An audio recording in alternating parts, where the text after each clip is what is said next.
Hi friends, welcome to Kulathur cooking. நம்ம இன்னைக்கு தயிரை வச்சு ஒரு சூப்பரான ஸ்வீட் தாங்க செய்ய போறோம். வாயில வச்சதுமே கரையக்கூடிய இந்த ஸ்வீட் செய்யறது எப்படின்னு பாக்குறதுக்கு முன்னாடி நீங்க ஃபர்ஸ்ட் டைம் நம்ம சேனல் பாக்குறதா இருந்தா சேனலை சப்ஸ்கிரைப் பண்ணிக்கோங்க. வாங்க எப்படி செய்யறதுன்னு சொல்லி பார்த்துடலாம். தயிரை கட் பண்ணிட்டு ஒரு ஸ்ட்ரைனர்ல இந்த மாதிரி போட்டுக்கோங்க. தயிர்ல கொஞ்சம் தண்ணி இருக்கும், அது எல்லாமே வடிச்சு எடுக்கணும். நம்ம இதை வந்து ஒரு 1/2 hour எந்த டிஸ்டர்பும் பண்ணாம நம்ம அப்படியே வச்சிடலாம். இதுல இருக்க தண்ணி எல்லாம் வடிஞ்சிடும். இப்ப 1/2 hour ஆயிடுச்சு. இப்ப நம்ம இதை எடுத்துடலாம். பாருங்க எவ்வளவு தண்ணி வந்திருக்குன்னு.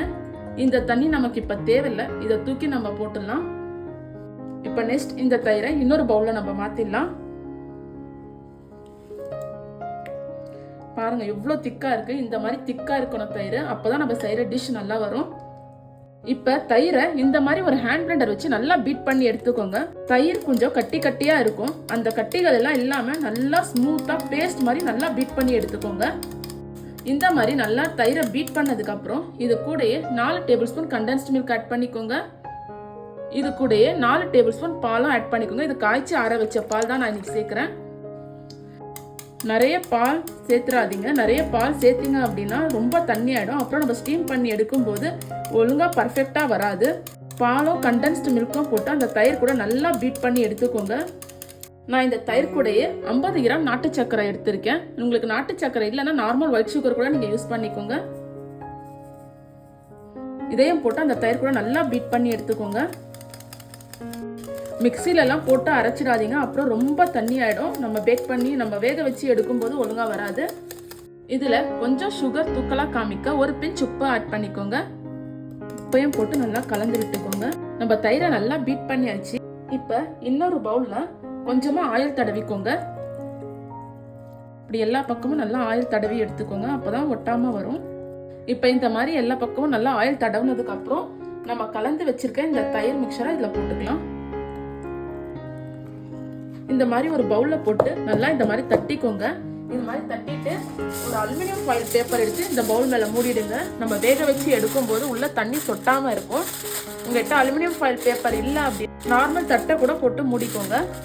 இப்ப ஒரு இட்லி பாத்திரத்துல 2 டம்ளர் தண்ணி ஊத்திக்கோங்க. தண்ணி ஊத்திட்டு இதுக்கு மேல ஒரு இட்லி பிளேட் வச்சிடுங்க. உங்ககிட்ட ஸ்டீம் பண்ற பிளேட் இருந்துச்சுன்னா அதை கூட வச்சு நீங்க யூஸ் பண்ணிக்கோங்க. இப்ப நம்ம ரெடி பண்ணி வச்சிருக்க தயிர் மிக்சிங்க இந்த பிளேட் மேல வச்சிருங்க. உங்ககிட்ட குட்டி குட்டி பவுல் இருந்துச்சுன்னா கூட அதுல கூட ஊத்தி நீங்க செப்பரேட்டா கூட வச்சுக்கலாம். நான் இன்னைக்கு ஒரே பெரிய பவுல்ல வச்சிருக்கேன். வச்சுட்டு இதை மூடிடுங்க. இது வேகிறதுக்கு ஒரு 30 மினிட்ஸ் ஆகும். 30 மினிட்ஸ்க்கு அப்புறம் நம்ம பார்க்கலாம். 30 மினிட்ஸ் ஆச்சு. நம்ம பெங்காலி ஸ்டைல் மஸ்ட் ரைஸ் சூப்பரா ரெடி ஆயிடுச்சு. நம்ம ஓபன் பண்ணி பார்த்துடலாம். சூப்பரா ரெடி ஆயிருக்கு.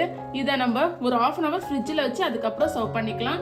நம்மளோட மஸ்தி ரைஸ் சூப்பரா ரெடி ஆயிடுச்சு. இப்போ நம்ம ஓபன் பண்ணி பார்த்துலாம். 1/2 hour ஃப்ரிட்ஜில் வச்சு எடுத்துட்டோம். பாருங்க எவ்வளவு சூப்பரா ரெடி ஆயிருக்குன்னு. இப்போ இதை ஒரு பிளேட்ல ட்ரான்ஸ்ஃபர் பண்ணிக்கோங்க.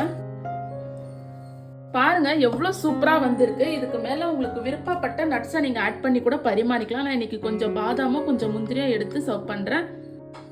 இதை நான் எடுத்து காமிக்கிறேன். பாருங்க எவ்வளவு சாஃப்டா உள்ள போகுதுன்னு. குழந்தைங்களுக்கு இந்த மாதிரி செஞ்சு கொடுங்க, ரொம்பவே பிடிக்கும், ரொம்ப விரும்பி சாப்பிடுவாங்க. நீங்களும் இந்த டிஷ்ஷை செஞ்சு பார்த்துட்டு எப்படி வந்துச்சுன்னு சொல்லி மறக்காம கமெண்ட்ல சொல்லுங்க. இந்த வீடியோ பிடிச்சிருந்தா லைக் பண்ணுங்க, ஷேர் பண்ணுங்க, மறக்காம இந்த சேனலை சப்ஸ்கிரைப் பண்ணிடுங்க. தேங்க்யூ.